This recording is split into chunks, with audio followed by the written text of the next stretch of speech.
Hello, welcome to the Jack and Avais show this week. What's going on? No, it is all I can say is this is one of the most surreal moments of my Fulhamish career. You often watch your heroes on the screen, sometimes get a chance to meet them, but to be on one of their shows, it's a moment of a lifetime, Jack. I'm very honoured, so thank you for having me. Some people who have tuned in may be thinking, "Where's Joe Sanson? Where's all the Fulhamish sort of branding?" This I don't know what's really gone on, but the Fulhamish account has gone belly up. I don't know where it is. Hopefully, it'll be back It's for gone next week. rogue. And Joe Sanson as well. He just can't quite make it this week. Busy time of the year for not only Joe but myself, and I'm sure everyone else. Of us, Yeah, obviously being a yeah. doctor, you must have so much going on, especially everyone getting ill this time of year. It's a busy time of year. It's funny because it's not one of those jobs where you make more money or have more satisfaction with the busy work. It's more just the turnover of people who are unwell, and it is a bit of a challenge. But you know what? It's a job I signed up for. I'm very proud to be a doctor, and it's a lot of fun. So all is well, thankfully. I promise that's the last work question that we'll hit this in this video. Let's talk Fulham Arsenal, and then we'll Yeah, talk Liverpool Fulham. Um, I have to say that the game on Sunday, from my point of view, was just incredibly stressful. Lots of the ball for Arsenal, lots of defending from Fulham, some good defending. Sat next to my old boss, who's an Arsenal fan from my old job before I quit and decided to go solo. So that was fun as well, albeit very nice. And yeah, he gave me a bit of a ribbing when Arsenal put the ball in the back of the net, but obviously the Saka goal as well was disallowed. So good value for a point, would you say, or did we get away with one? Do you think?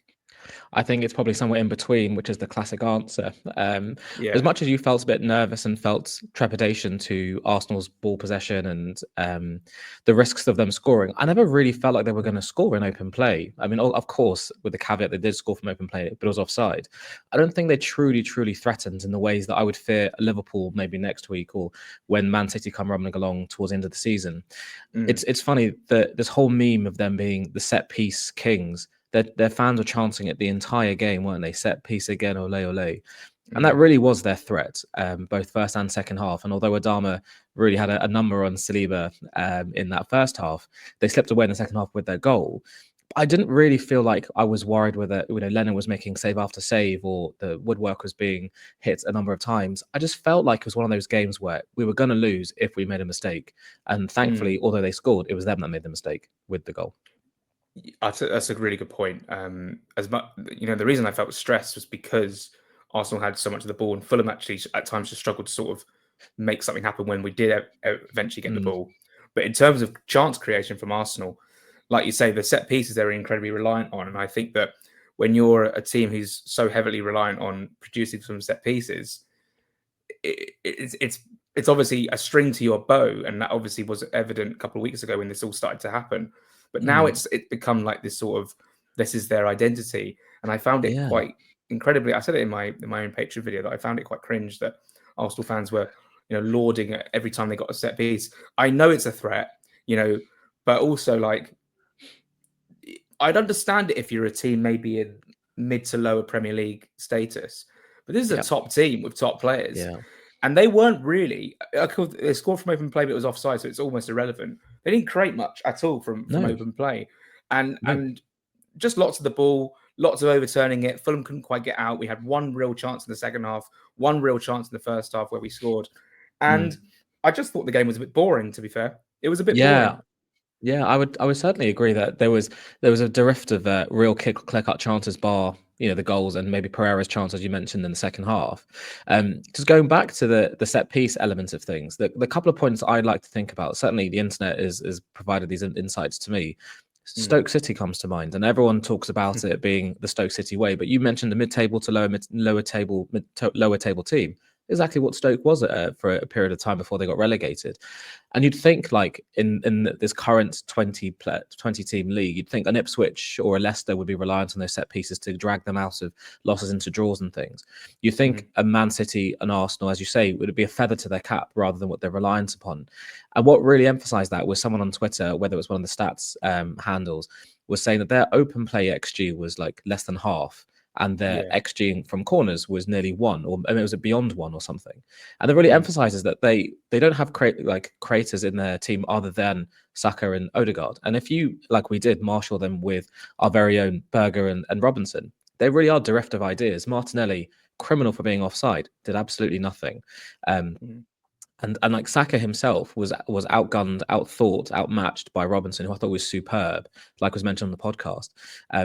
And as you say, as a result, they posed very little open play threats. And then on our side of things, we couldn't really string the ball together too much. Our most creative player, ESR, was probably, as mentioned before, not so great in these bigger games. I'm also going to dread to say that the weather probably played a role in him not being up for it as much. How much of the emotion of the game playing against Arsenal took it out of him.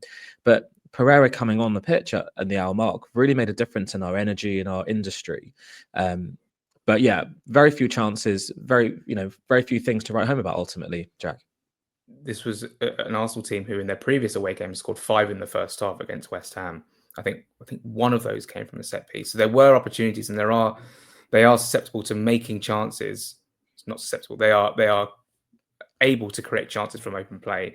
And I think that maybe speaks to our defensive shape and the way we defended. And I think that players like Diop, players like Robinson in particular, deserve credit. And of course, the man of the match, the whole game, and who came out with the most praise, not only from Fulham fans, but the wider footballing world, was Sander Berge. It's amazing, isn't it? His first home performance against Villa was honestly quite shocking, and everyone was on his back. But you cannot judge one player after one game in a 38-game season. Since then, he's been almost imperious, and his best performance came on Sunday. Absolutely. I think he's growing into the tactics that Marco's wanting game by game. And I'll be guilty as one of those people that really wasn't happy with his Aston Villa performance. I was on the live show at the Half Moon Putney, and I wasn't particularly happy with how he came across. And I think in retrospect, clearly it was a bit unfair.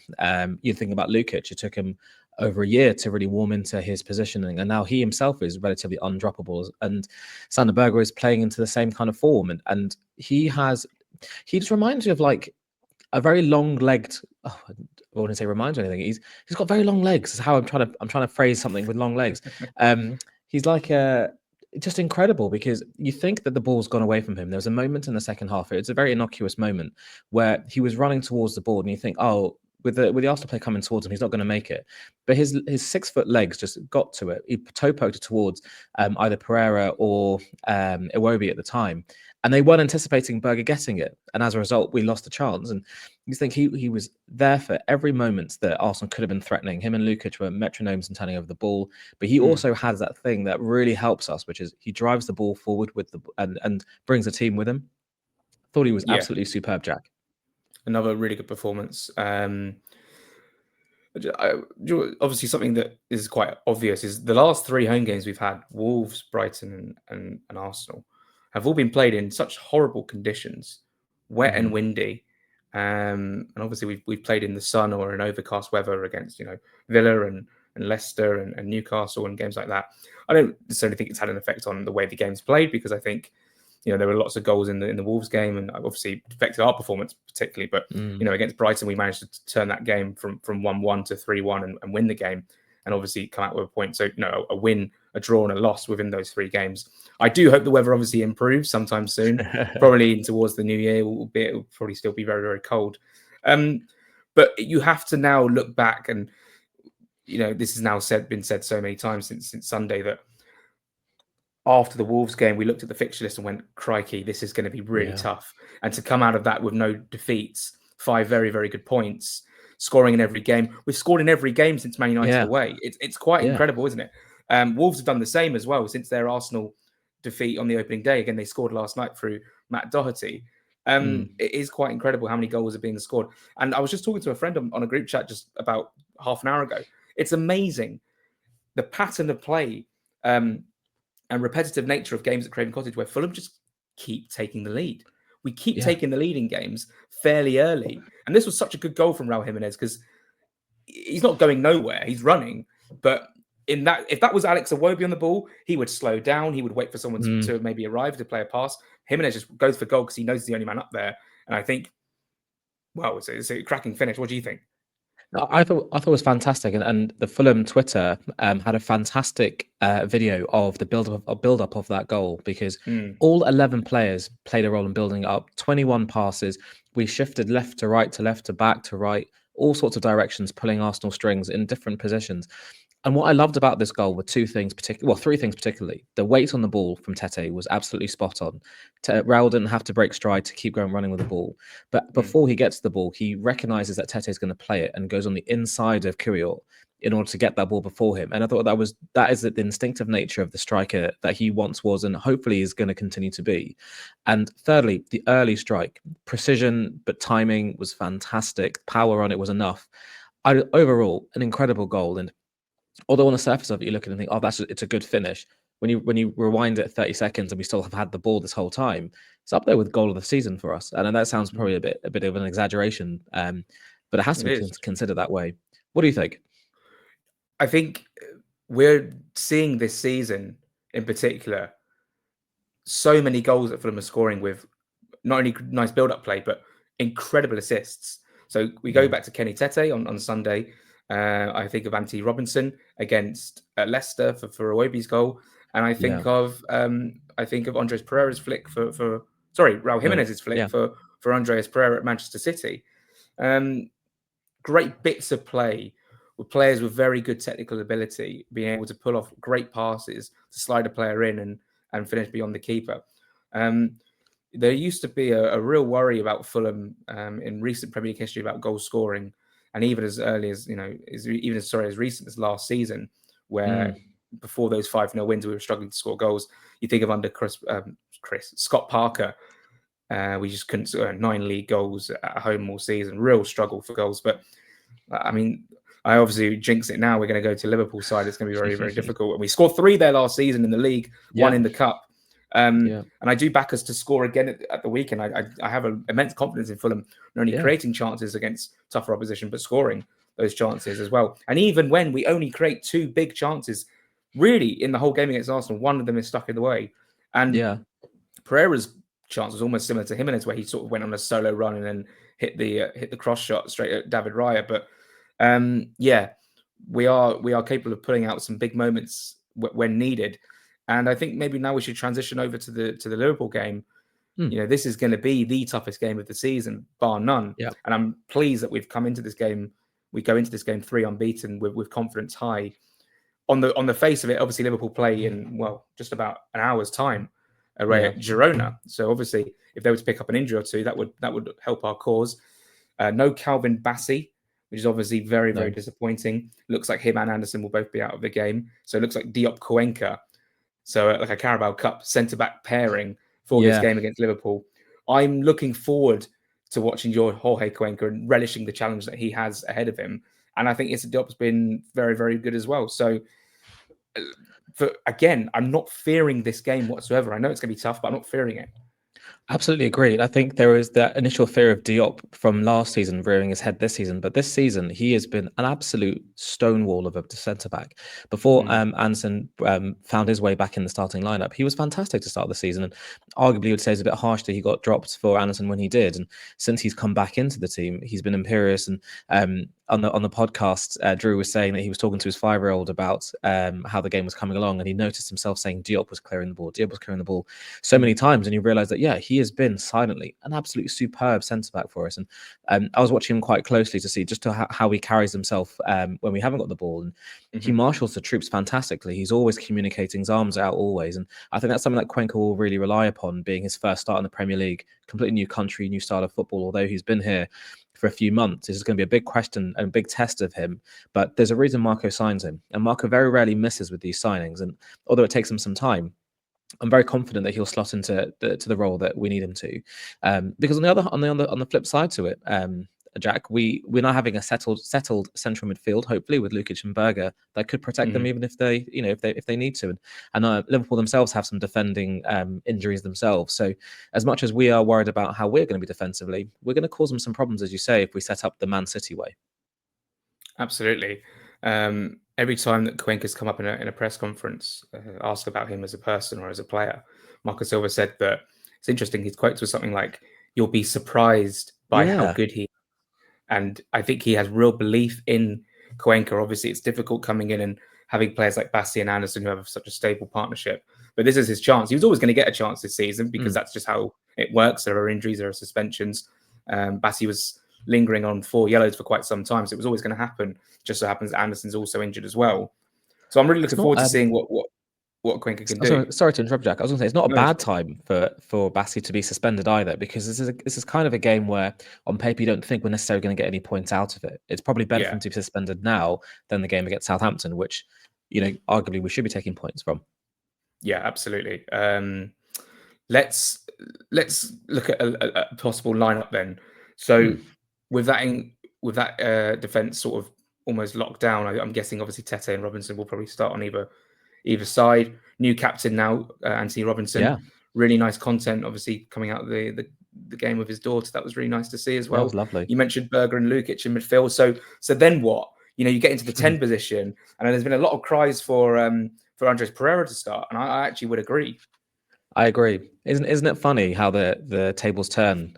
Just a couple of weeks, maybe a month ago, it was the complete opposite. How could you even possibly think he'd be starting? But I think from the way that Pereira not only played for that last half an hour, and I will mention particularly that after the game, he was the first person by himself to come and applaud the stadium, the fans. And it speaks a lot for his character, because he could have easily shunned away and put his head down and feel a bit embarrassed for how things had come across. But he's standing on his convictions. He apologized. He's now making up to us. And I for one, I'm more than happy to have him back in the team. You can tell in the way that he's playing, and also that way with his contrition, applauding the fans, that he's here to play for Fulham, and if that's until January, until the summer.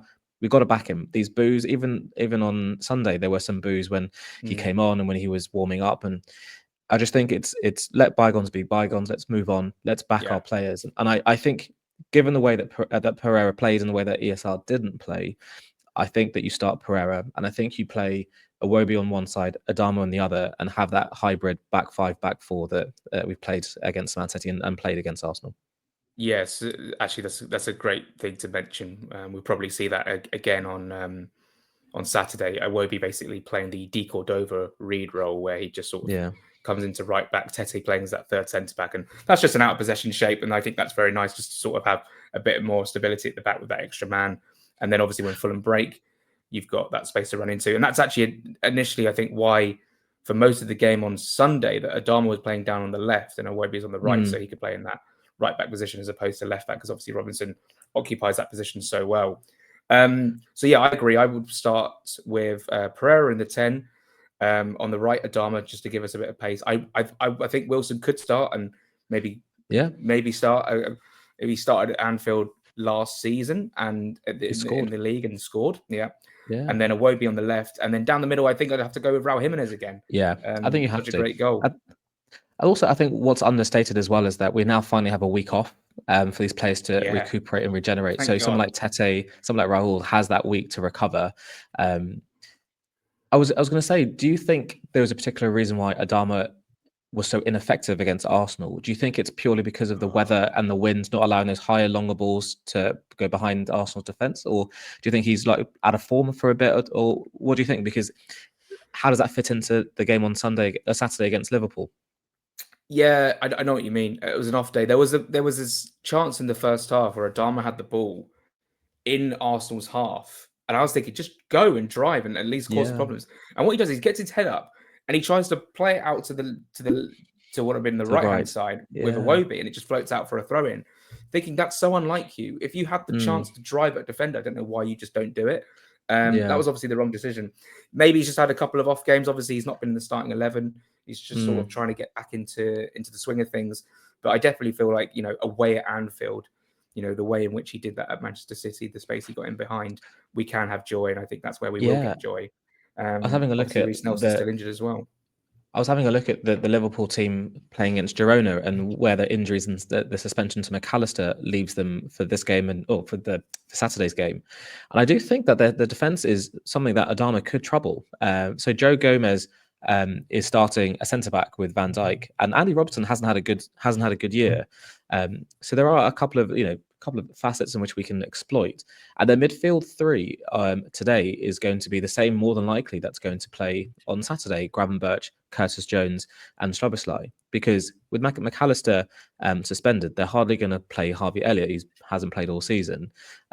So there is scope to say that we have to really play, as you're saying, Jack, that the midfield two and Pereira to match the industry. I worry that ESR's, let's say, lack of intensity is would cause trouble. It speaks for a fascinating game. I don't necessarily, I think it'd be foolish to expect too much from the game, but there's no reason why we can't cause trouble like we did last year. And we were arguably a better team than last year. Just looking at the bench now for Liverpool, they've only named 8 subs. Alisson back in net for Kelleher.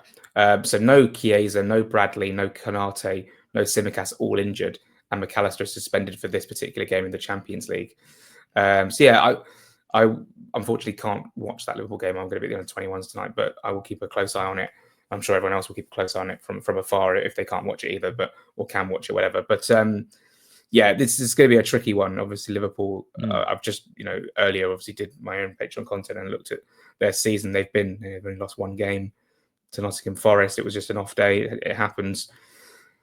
Do you know what's also really funny? There's a lot of, I don't know why this is getting on my nerves, but the circumstances around the defeat to Wolves was very bizarre, where we basically were 2-1 down, and maybe deservedly so, because Wolves in that moment were playing well.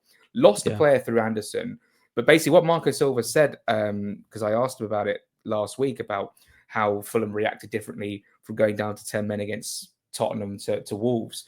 But the problem is we obviously went down to 10 men through no fault of our own. So the idea was, we're still at home, we're chasing the game, we have to chase the game. The reason we lost to Wolves 4-1 is because we were doing that, and we got hit on the break 2 times. Yeah.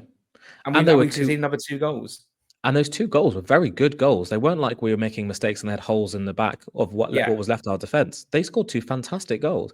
And the trouble is that for the casual fan, they'll just look at the scoreline. They don't look at the context of what happened in the game when you're in the stands or watching it. And I think we all know, I was very frustrated at the scoreline, but when you, as you say, put the context to it, you think at 2-1, I'd much rather have a Marco Silva go for it and lose 4-1, knowing that we have that aggressive intent, rather than doing a Scott Parker and put 6 centre-backs on and still lose 4-1. So I'm all for it. And there's always that adage of I'd rather go for it and lose than not go for it. And it just speaks for Marco, his intent, his ambition. And I could spend an hour and a half talking about how much I love Marco and his approach to football.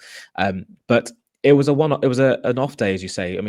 Everyone has them. You just mentioned about Liverpool's one against Nottingham Forest, which on another day could have easily been 4-0. Yeah, it was only 1-0, and it was on the break. But I think that they have a blueprint there for how you play against this Liverpool team if you have a good sort of just defensive structure, which we have in abundance. Although you're going to have those questions about that centre-back pairing. If Marco trusts it, then so should we. Absolutely.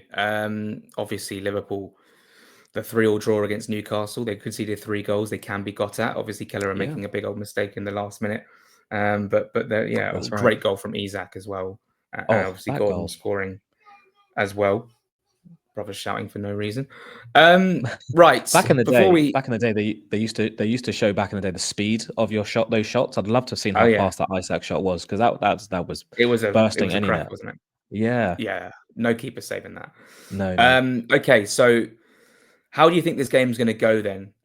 In terms of not necessarily a scoreline, but in terms of the pattern of play, do you see Fulham getting as much joy as we got at Manchester City? Do you see us having more chances than we did against Arsenal, or do you see it being a complete backs against the wall, trying to keep out this Liverpool team?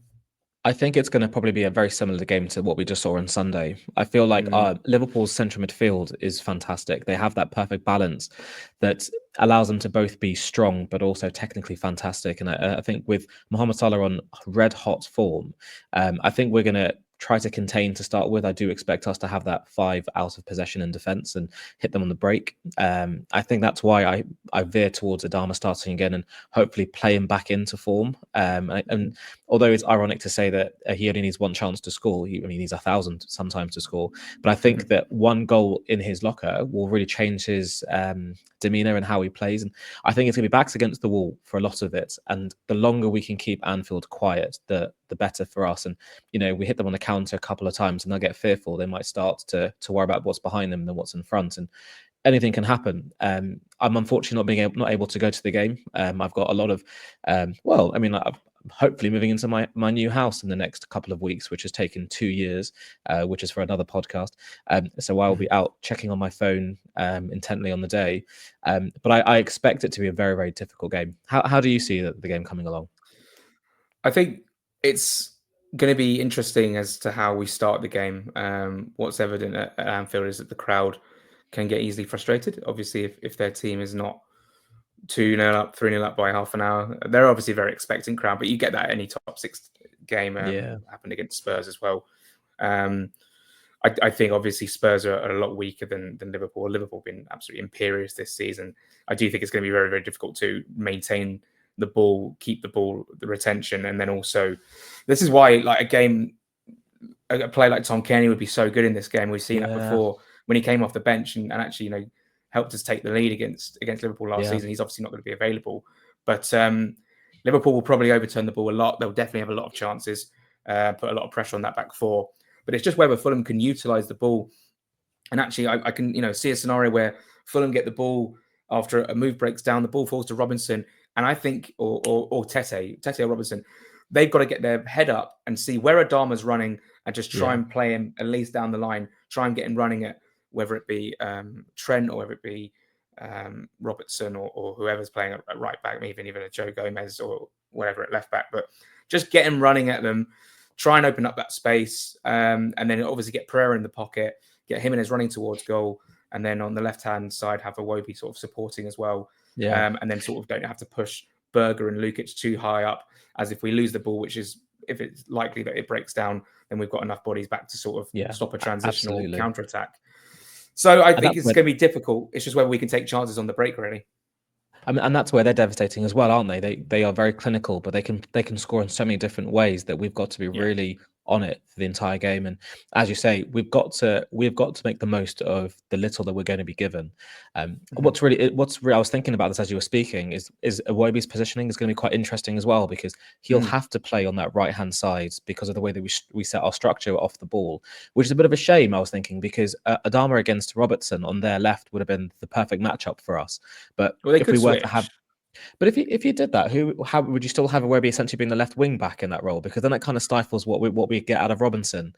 Because it's in the second half, against Arsenal, we weren't actually going to that back five very often out of the ball. We were maintaining. So there's two different ways we could play off the ball. Just with a four, with Berge sitting in front and Lukic sitting in front as well, but also slightly higher up. So it doesn't necessarily have to be a five every time they've got the ball.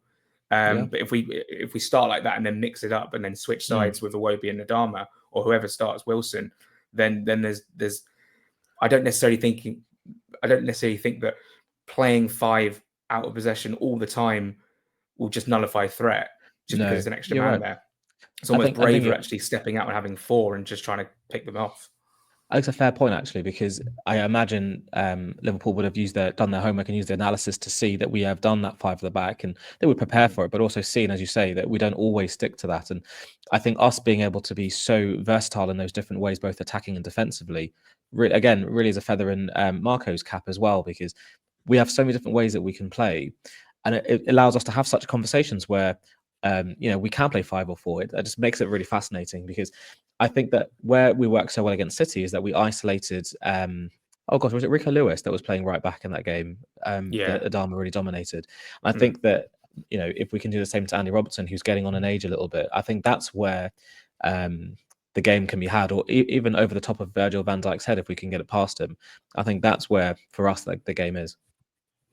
Okay, so let's end with a score prediction then. We'll start with you. Okay. What do you think? Oof. I'm gonna go optimistic, but a little bit realistic. I'm gonna go for a 2-2, a fun 2-2. Oh, That's what Joe Yeah. Sanson thinks. Oh, So he's saying 2-2, no saying a way. Desmond as well. Well, it's good that I came in to talk on his behalf, I guess. What do you think? I'm trying to be realistic. I mean, we could. It wouldn't. I wouldn't be surprised if we went and won. I really wouldn't be surprised. It doesn't shock me. These sort of. Obviously, it's a shock Mm, result, but it doesn't shock me because we're such a good team. The fact we're sitting 10th in the Premier League right now, yeah. arguably should be like 3rd or 4th in the Premier Yeah. League. Is mad. I'm gonna. Unfortunately, I'm gonna, because Liverpool are so strong, gonna say that we're gonna lose, but we're gonna lose by 2-1. I think we're gonna Yeah. take the lead, and then they're gonna peg us back, which has happened quite a few times. Kenny Tete to score for Fulham, Oh, brilliant. I was going to say, who's going to like he score? did last Kenny's going to. season. Yeah, yeah. Oh, fantastic. I was thinking about a 2-1, and I just thought on my debut on your show here, Jack, I didn't want to come and be too negative towards the end, and I thought give those chaps and girls who are going up to the game something to hold on to. I think that with the weather being how it is, they would have played obviously today, even though they've got a fantastic medical team. We are going to be a little bit fresher than them. I just feel like Yeah, this is an opportunity to go after them. We haven't got a game until Southampton, which is the week later. There's no reason why we can't put everything into this game and really cause them trouble. And they'll know as well that we haven't given them an easy game since we've been promoted these last 2 years or so. And they'll know that there's a game for them to have to win. You just have to look at how Saliba and Arteta scored that ruled out winner. They were really relieved rather than expectant of that goal. So why can't we do the same on Saturday? Make them really have to work for it. should be a great one. Hopefully, we don't lead 3-2 with 10 minutes to go and end up losing the game 4-3. That was gutting last season. Okay, thanks so much for watching, Avais. Thanks so much for joining me today. Hopefully this won't be the last time you're on. Hopefully not. It was like as I said before, it's a true honor to be able to talk to you, to someone who's becoming such a stalwart in the Fulham football journalistic world. It's an absolute pleasure to be able to have a chat with someone who knows so much about the inners and outers of Fulham, and I'm very honored to be here. Thank you very much. Me and my brother were speaking earlier about Newcastle away and thinking about going and doing the whole weekend. Unfortunately, there's no trains on the Saturday or the Yes, Sunday, which is mental. Hopefully that mental. changes. But I did also realize that the Friday night is deadline day for Oh, the January window. I'm guessing it will be deadline day because it will be the 31st because we're playing on the 1st of Feb. So yeah. maybe we stream from Newcastle. Maybe we I was stream gonna say from home. I'm not get sure. Maybe we're get a going to be hotel for the somewhere. weekend. Get a hotel for the Yeah. weekend. The hotel market will be in Newcastle. Be loving the fact those trains are not around that weekend. It's such a bizarre thing. It was like, again, we could go off on another tangent about it. We won't too much, but the trains and the links to these football games and how the Premier League organises games is just farcical. Has been for a long time. Doesn't seem like it'll ever change. And there's another example of it, of just there are no trains on there. Like, will Fulham have coaches set up for the fans? I very much doubt it. I mean, that would be a Oh no, small. we'll have our club coach for. Oh no, as in like for free. I mean, like Oh, to I help see. the Right. fans get up, like they've done in like way back in a previous owner's tendership. You'd imagine there won't be anything to support the fans getting up there beyond just what's always going to be the case, which is the standard coach. But you think, they know the trains aren't there. Support the fans. Let's hope they do. But yeah, I'm sorry. I feel sorry for those who are having to go up that way and having to stay in hotels unnecessarily. It's a long old trip up there, and it's not going to be easy. It sounds like. No, and actually, it's another good point you bring up because this weekend marks the first of those 7 p.m. Sunday slots. Yeah. Chelsea, Brentford's fine for everyone, Yeah. but Southampton, Tottenham. I mean, for those Spurs fans who are going through turmoil right now after recent results, yeah, it's just another tricky one. Obviously, Southampton to London isn't too bad for a Sunday evening, but it's still very, very frustrating. Man United versus Fulham, obviously being that fixture later on in the season as well. It'd be interesting to see what the feedback is from those Tottenham fans about that, and the Southampton fans about how that game feels and comes across. Because a Sunday evening at 7, I can't think of wanting to go to a football game, like, and especially the United fans. I mean, most of them will be from London, but the ones who are coming from Manchester, it's a 3-4 hour train journey on a Sunday night. You got work in the morning. How much harder do you want it to make it for the fans to be able to come to games? It's just strange. It's very strange. It's incredible, isn't it? Albeit from a neutral point of view, on Sunday we've got the Manchester Derby, I think, and then we've got Southampton versus Southampton versus Spurs in the evening, so an extra game after that. I can't even remember what the 2 p.m. is.